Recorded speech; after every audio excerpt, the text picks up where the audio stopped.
This is the level 5 book is called Symphonics. Symphonics. I know. I don't know why I came up with this title, but my thought process was, as you know, I'm a musician, and Mhm. being a musician, I studied classical music, and I didn't just study regular classical music. I went the whole way to the deep end in conservatory and went from everything from music theory to serial music to studying music history Mhm. and a lot of things about rhythm, form, and analysis. And a lot of that is kind of in application in this course. So before you panic, the important thing to remember is that basically when the outline of the course is structured around the idea of the musicality of rhythm and being able to apply that in class with students, that really only matters during the tongue twisters. For Mm. virtually every other part of this course, it's kind of like a basically just a study of the natural movements and shapes and sounds of English while maintaining some of the aspects of the hummingbird method. Okay. Um, it should be known that technically this is not considered a hummingbird course, Mm. as it has not been given official approval by administration as being a part of the hummingbird curriculum. But I welcome you and others to think of it as an extension of your hummingbird training, because it is not actually phonology and it is not actually fully academic. Mm. We're going to be covering aspects of phonology that are very important, but we're going to be focusing significantly more on what we know from hummingbird and how to extract what we need from that. Administration does not recognize this as an official hummingbird course, despite it having hummingbird shapes and positions in it. So when a student asks you about it, is this hummingbird? You would be safe to say them, it's symphonics. That's it. Don't tell them it's not hummingbird. Don't tell them it is hummingbird. Just say it's symphonics. Eventually, we're going to work on getting this approved and recognized as an official part of the course, as it is heavily implied that hummingbird is involved, and it's really important to be able to make that distinction. So, that being the case, here are some important links for you. You should have an access to my Google Drive, specifically, obviously, to my Symphonics folder, which is filled with tons of information for you regarding the course. Most of it has not been updated in about 3 years. I'm working on an update for it right now and an actual nice, pretty looking textbook that is still in the works. Right now, we are in version 2 of the Symphonics course. The version 1 textbook was a bigger mess than the one that we have right now. This textbook is a big mess. There's a lot of confusing and misshapen things that are involved in it. But the structure of the course and the structure of the class is what's most important, followed by the student's experience during the lesson. So firstly, just talking about briefly the overview of the textbook. I have it open right here. I just taught a lesson using it. So going back to the very beginning, here we have the outline of the course. You have the overview, concepts, updates, tongue twisters, sounds, all of these things.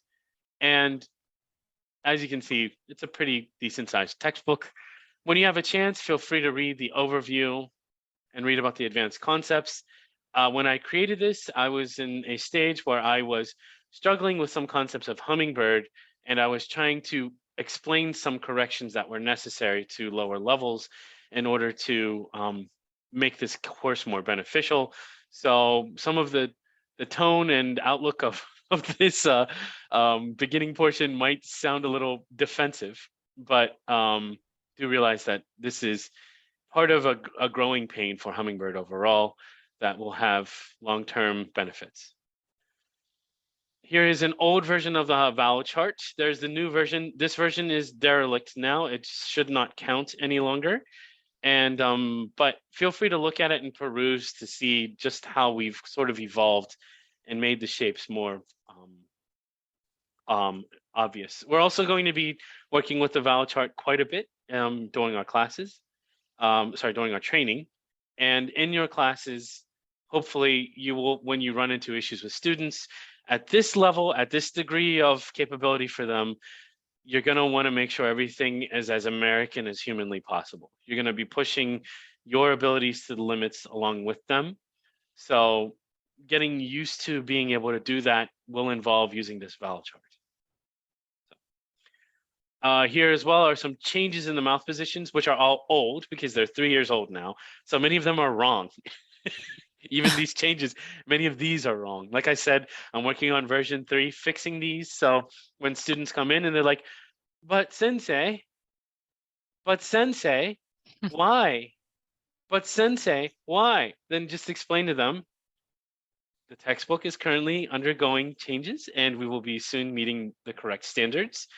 Please be patient until then.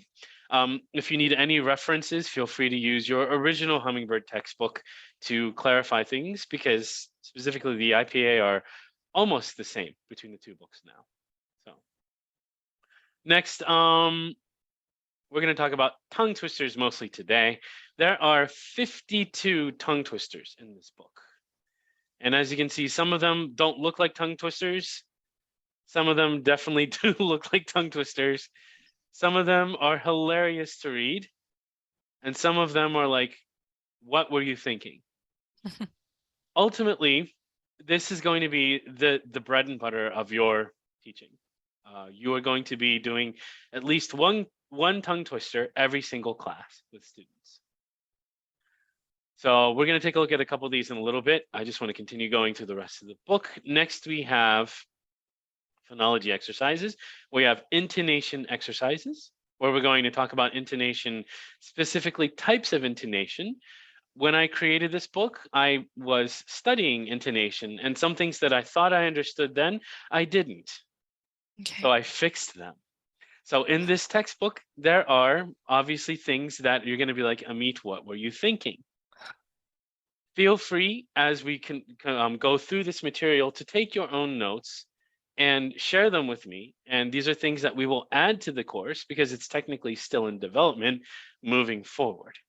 However, most of it is pretty much solved. In regards to intonation, I've managed to find and understand, specifically scientifically, where it matters the most and how it changes the meaning of words. So we're going to have fun with that. Also, it's going to involve repeating the same sentence with different stresses. So it's going to be quite amusing. Next, we have advanced blending. Advanced blending basically involves going over all the things that Hummingbird didn't. There are a lot of things that were not covered in the traditional Hummingbird course that technically are covered now because of the updates to level 4, such as W blends. When this course was created, W blends did not exist. And so that was quite difficult to explain to students in level 4. And thankfully now, as low as level 3, it is now a necessity. So it is quite pleasing to now have that as part of the course. But as you can see, we go over L blends, R blends, W blends, and we talk about dropping dead vowels. This study is going to change in the near future, but maybe we'll take a look at it. Diphthong morphology, the original AI to AJ concept that I've explained in the lower levels to some trainees. If there's any confusion about that, we are going to go over that anyway. And basically voiced and glottal T sounds. We're going to do prefixes of words. So we're going to talk about word prefixes and how the stress of that affects the rest of the word as well. Also, how it affects the pronunciation of the prefix. So there's some very interesting things to show up there. Base mask, onomatopoeia. So this is all part of vernacular. We're going to make animal sounds. It's a great thing to study. When I was creating this textbook, I realized that it's kind of interesting. The way that we perceive words and sounds also relates to the way that we hear sounds overall. So our imitations of animals, our imitations of the sounds of noises. In Japanese, boko boko is the sound of bubbling. So what is the sound of bubbling in English? These are things that we need to think about and explain to people, especially to our students, to help navigate these horizons of what they are listening to. Level 5 has a lot more of, how can we say, a meta philosophy of getting students to raise their awareness far more than physical practice. So during your lessons, you might be lecturing a little bit about what you're listening to more than actually sitting there and barking at them orders to make the correct sounds. There will obviously be tons of that, of course, but but for the most part, you're going to be explaining things and why things are the way they are a little bit more often. So, not just that, but also exclamations and sounds of just sounds like or whoa, things like that. We're going to go over what those mean and apply them in sentences. And originally we were going to talk about sarcasm, but I think that's something that is going to come up in a very different way. It needs to come up more freely than an actual individual study. So I'm actually planning to remove this from the book. After that, we have contractions. Contractions involve basically things like, as you can see, contractions, or actually rather, this is technically the wrong word for it, contraction. It should be slang or vernacular. Actually, instead, this should actually be vernacular as opposed to the other. But we're going to be talking about a little bit of the movie theater English, what students hear in Hollywood movies, because I'm sure all of you have had the question, Sensei, why can't I understand what they say in movies yet? And I'm pretty sure you've had to say something along the lines, you haven't studied enough yet, that's all. It's not entirely the truth. Some of the sounds completely get warped in the process. And so we have to talk about this. This is more of a listening activity and a practice for listening capability than actually practicing for enunciation, because we don't want our students to be talking like this. You know what I mean? Not a very good way to use your hummingbird training. So, well, I don't know. Depends on who you are. Anyway, so good. Rhyming. We're also going to be talking about rhyming words. So we're going to be talking about the sounds of words and how they match and how we identify them in English. So that'll be a little bit of fun. Maybe even try to write a poem with students during class.